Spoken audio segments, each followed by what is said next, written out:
Welcome to wish சமையல். எல்லாருமே எப்படி இருக்கீங்க? நல்லா இருக்கீங்களா? இன்னைக்கு நம்மளோட சேனல்ல நம்ம என்ன பார்க்க போறோம்னா கோதுமை பிஸ்கெட். இது எப்படி பண்றதுன்னு தான் பார்க்க போறோம். அப்புறம் இந்த பிஸ்கெட்டை சக்கரப்பரான்னு சொல்லுவாங்க.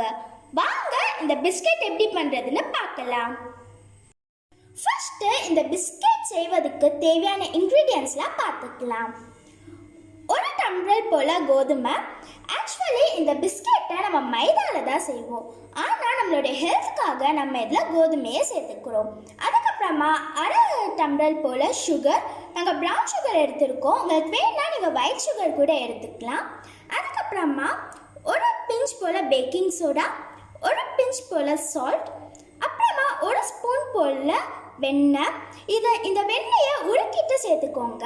அதுக்கப்புறமா 1/4 கப் போல் பால், வெதுவெதுப்பான பாலை சேர்த்துக்கோங்க. உங்களுக்கு பத்தலைன்னா இன்னும் கொஞ்சம் கூட பாலை சேர்த்துக்கலாம். இப்போ நம்ம ஃபஸ்ட்டு இந்த சுகரை அரைச்சிட்டு அதுக்கப்புறமா பார்க்கலாம்.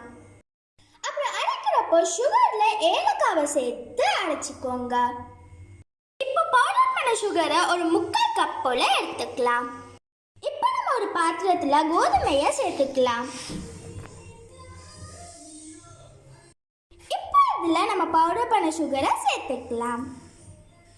அதுக்கப்புறமா இதில் நம்ம பேக்கிங் சோடாவும் உப்பு போட்டுக்கலாம். போட்டு இதை நல்லா மிக்ஸ் பண்ணிக்கலாம். இப்போ இதில் நம்ம உருக்கி வச்ச வெண்ணெயை சேர்த்துடலாம். அதுக்கப்புறமா இதை மிக்ஸ் பண்ணிக்கலாம். வெண்ணெய் சேர்த்ததுக்கப்புறமா கொஞ்சம் கொஞ்சமாக பால் சேர்த்து இதை பிசைஞ்சிக்கலாம்.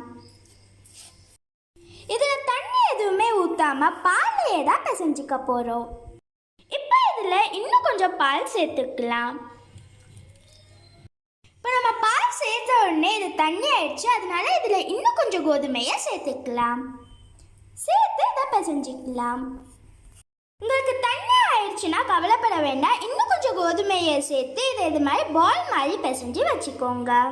இப்போ இது ட்ரை ஆகாமல் இருக்கிறதுக்காக எண்ணெய் இல்லைன்னா வெண்ணெயை இதுக்கு மேலே தடவி ஒரு அரை மணி நேரம் போல் இதை ஊற வச்சுக்கோங்க.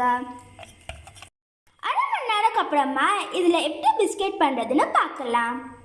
ஒரு பாத்திரத்தில் எண்ணெயை ஊற்றி அதை சூடு பண்ணிக்கோங்க.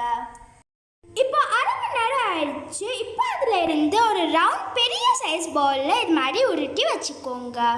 இப்போ இந்த மாவை ஒரு ட்ரை மாவில் போட்டு இந்த இதில் தேய்ச்சிக்கோங்க. தேய்ச்சி இதை நல்லா உருட்டிக்கோங்க.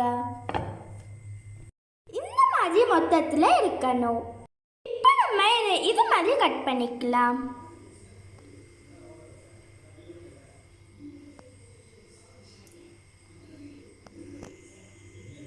இப்போ இதை நம்ம க்ராஸாக கட் பண்ணிக்கலாம்.